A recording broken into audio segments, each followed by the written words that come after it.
അങ്ങനെ ഇതാ ഇന്ന് രാവിലെ തന്നെ ഞങ്ങളൊന്ന് ഇറങ്ങിയിട്ടുണ്ട്. രാവിലെ ഏകദേശം ഒരു 11 മണിയായിട്ടുണ്ട് കേട്ടാ.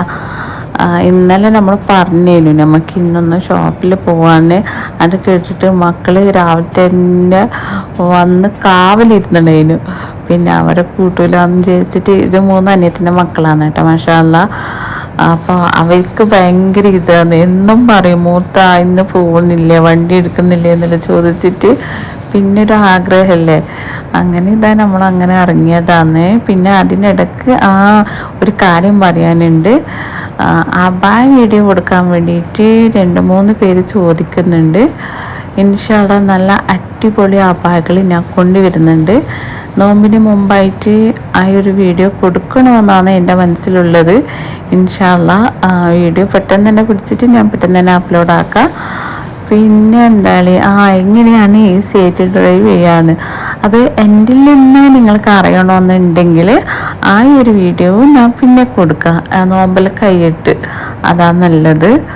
പിന്നെ എനിക്ക് മനസ്സിലായൊരു കാര്യം ഞാൻ പറയാം. സ്കൂട്ടി എടുക്കുന്നതിനെക്കാട്ടി നല്ല സുഖം ഡ്രൈവ് ചെയ്യാൻ കാർ തന്നെയാണ് കേട്ടോ. ആദ്യം ഇതിൻ്റെ കുറച്ച് ABCD മനസ്സിലാവണമെന്നേ ഉള്ളൂ. പിന്നെ നല്ല സുഖമാണ് ഡ്രൈവ് ചെയ്യാൻ വേണ്ടിയിട്ട്. സ്കൂട്ടി എടുക്കുന്നതിനെക്കാട്ടി നല്ല അടിപൊളിയായിട്ട് കാർ എടുക്കാൻ പറ്റും.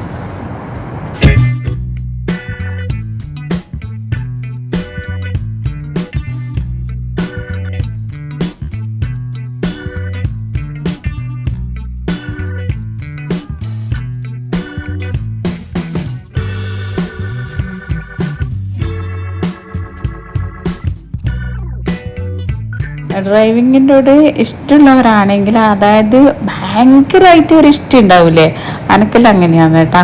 അങ്ങനെ ഇഷ്ടമുള്ളവരാണെങ്കിൽ നിങ്ങൾ ഒരു കാരണത്താലും ബാക്കോട്ട് പോവാണ്ട് ഇതിലേക്ക് തന്നെ ഇറങ്ങാൻ വേണ്ടിയിട്ട് നോക്കുക. എനിക്ക് ഭയങ്കര ഇഷ്ടമാണ് ഈ ഡ്രൈവിങ്, ഒരു എൻജോയ്. രാവിലെ ആകുമ്പോൾ ഞാൻ ഇങ്ങനെ പറയും, രാവിലെ ആകുമ്പോൾ ഞാൻ ഇങ്ങനെ മനസ്സിൽ വിചാരിക്കും, ഇന്ന് എവിടെ അള്ളി പോവുക, വെറുതെ ഒരു രസം ഇങ്ങനെ വണ്ടി എടുത്തിട്ട് പോവാൻ. പിന്നെന്ന് വെച്ചാൽ ചെറിയ ചെറിയ റോട്ടിലോട്ടെല്ലാം ഇങ്ങനെ പോകുമല്ലേ.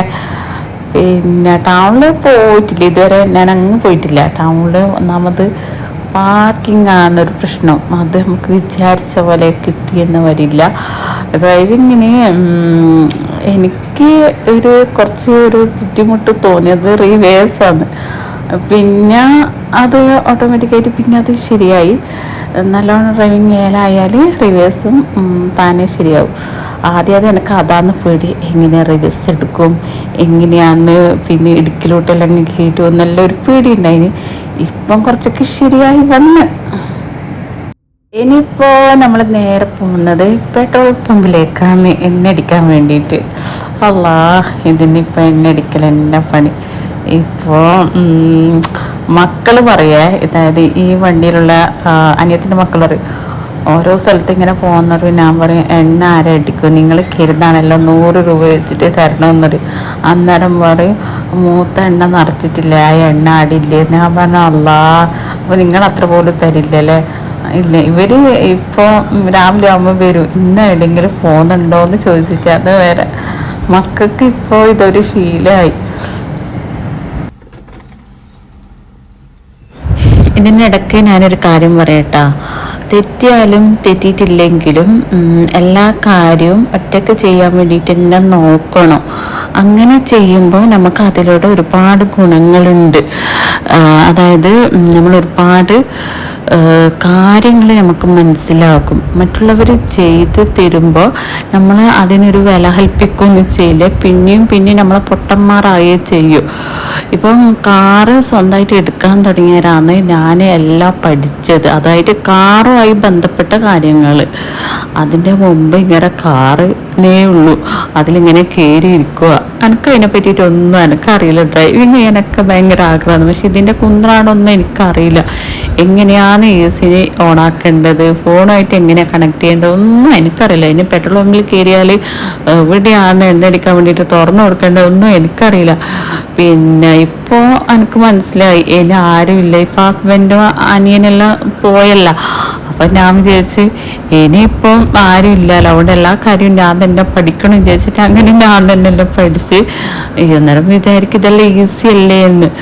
ഈസിയാണെന്ന് വെച്ചാൽ ഇതുമായിട്ട് ബന്ധമുള്ളവർക്ക് ഇത് ഈസി തന്നെയാണ്. അല്ലാത്തവർക്ക് പിന്നെ ഒന്നും അറിയാത്തവർക്ക് ആദ്യം ബുദ്ധിമുട്ട് തന്നെല്ലാം ഉണ്ടാവുക. ഇപ്പം എല്ലാം ഓക്കെ ആയി കേട്ടോ. അങ്ങനെ ഇതാ ഓരോ കഥകളൊക്കെ പറഞ്ഞ് ഞാനിതാ ഈ ഒരു ഷോപ്പിൽ കയറിയിട്ടുണ്ട്. കുറച്ച് ഫ്രൂട്ടൊക്കെ വാങ്ങിക്കാനുണ്ട്, പെട്ടെന്ന് ഇറങ്ങും. എന്നിട്ട് ബാക്കി വിശേഷങ്ങളൊക്കെ പറയാം കേട്ടോ.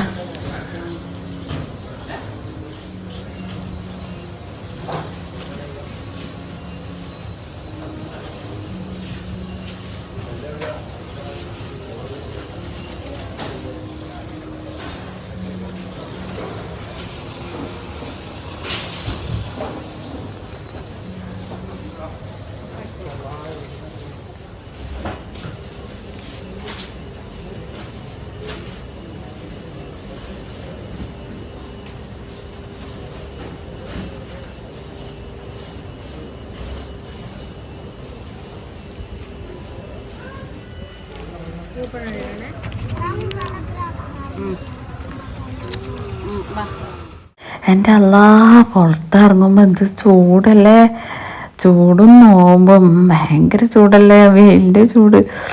എൻ്റെ അമ്മോ. അങ്ങനെ ഇതാ വണ്ടി ഞാൻ അപ്പുറത്തെ സൈഡാണ് പാർക്ക് ചെയ്തിട്ടുള്ളത്. പെട്രോൾ പമ്പിൽ കയറിയിട്ട് ആ ഒരു സൈഡിലാണ് വണ്ടി വെച്ചത്. അവിടെ ആയാലും എനിക്ക് എളുപ്പത്തിൽ അങ്ങ് എടുത്ത് പോവാമല്ലോ. നമ്മളിവിടെയാണ് പറഞ്ഞ് ബാക്കി വെച്ചത് ആ ഡ്രൈവിങ്ങിൻ്റെത്. ഇപ്പം ഞാൻ ഈ ഒരു ഷോപ്പിൽ നിന്ന് എൻ്റെ ഒപ്പം ഡ്രൈവിംഗ് ക്ലാസ്സിന് വന്ന ഒരു പെണ്ണുണ്ടായിരുന്ന ആൾ ഡോക്ടറാണ്. പിന്നെ ആക്ക് വേറെ ഭയങ്കര പേടി. ഞാൻ ചോദിച്ചു നീ വണ്ടി എടുക്കലുണ്ടോയെന്ന് വെച്ചാൽ പറഞ്ഞ് ആ സ്കൂട്ടി എടുത്തിട്ട് ഞാൻ എല്ലാ അടുത്ത് പോക്കുണ്ട് എന്ന് പറഞ്ഞു. ഞാൻ പറഞ്ഞ് അതെന്തേ നിനക്ക് കാറിൻ്റെ ലൈസൻസൊക്കെ ഉണ്ടല്ലോ, നീ എൻ്റെ എടുക്കാതെ എന്ന് വെച്ചിട്ടും പറഞ്ഞ് ഞാൻ ഒരു തവണ എടുത്തിന്. പിന്നെ അവിടെ എത്തിയാലും വേറെ വണ്ടിക്ക് തട്ടാനായിട്ട് പോയി എന്ന് പറഞ്ഞ് പിന്നെ ഞാൻ പേടിച്ചിട്ട് പിന്നെ എടുത്തിട്ടില്ല എന്ന് പറഞ്ഞ് ഞാൻ പറഞ്ഞ അല്ലാ. പിന്നെ അങ്ങനെ ഇത്ര തട്ടാനും മുട്ടാനെല്ലാം ഇങ്ങനെ പോവുക അത് വിചാരിച്ചിട്ടുണ്ട്. ആ നിർത്തി വെക്കൽ ലൈസൻസും കൈമേൽ വെച്ചിട്ട് പിന്നെ ഈ ഒരു പേടി എന്ന് പറഞ്ഞൊരു സംഭവം അതെല്ലാവരും കൂടെ പുറപ്പാന്ന്, അത് പോവില്ല. അതിന് നമ്മളായിട്ട് തന്നെ മാറ്റി നിർത്തണം. ആദ്യം നമ്മളിങ്ങനെ മനസ്സിൽ കൊടുക്കാൻ പാടില്ല. നമ്മളെ കൊണ്ട് ചെയ്യാൻ പറ്റും എന്ന് വിചാരിച്ചിട്ട് എടുക്കുക. എന്തായാലും നിനക്കെല്ലാം ലൈസൻസും ഉണ്ട്, കുറച്ച് എന്തായാലും അതിനെ പറ്റിയിട്ട് അറിയാമല്ലോ, പിന്നെ എന്തിന് പിന്നെ പേടിച്ചിരിക്കുന്നത്. അങ്ങനെ എടുത്തുകൊണ്ടിരിക്കുമ്പോൾ അതങ്ങേലാവും. ഞാൻ പറഞ്ഞു ഞാനിപ്പോൾ എടുക്കാൻ തുടങ്ങി. ആദ്യം ഞാനിങ്ങനെ തന്നെയാണ് പേടിച്ചിട്ട് എടുക്കാറില്ല. ഇപ്പം രണ്ടും കൽപ്പിച്ചിട്ട് ഇറങ്ങി കുഴപ്പമൊന്നുമില്ല, നല്ല സുഖം തന്നെയാണെന്ന് പറഞ്ഞു.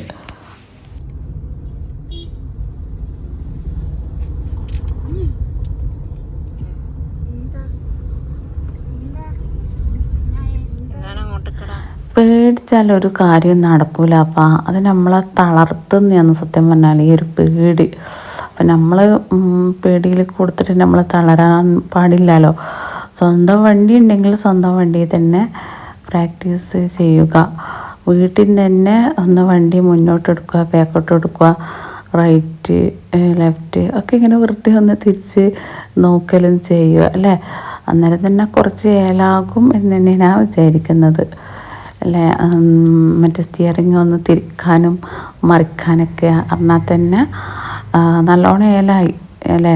ഓട്ടോമാറ്റിക് വണ്ടിക്ക് സ്റ്റിയറിങ് ആദ്യം ഒന്ന് ലെവലാണ്, വേറെ കുഴപ്പമൊന്നും അങ്ങനെ തോന്നുന്നില്ല.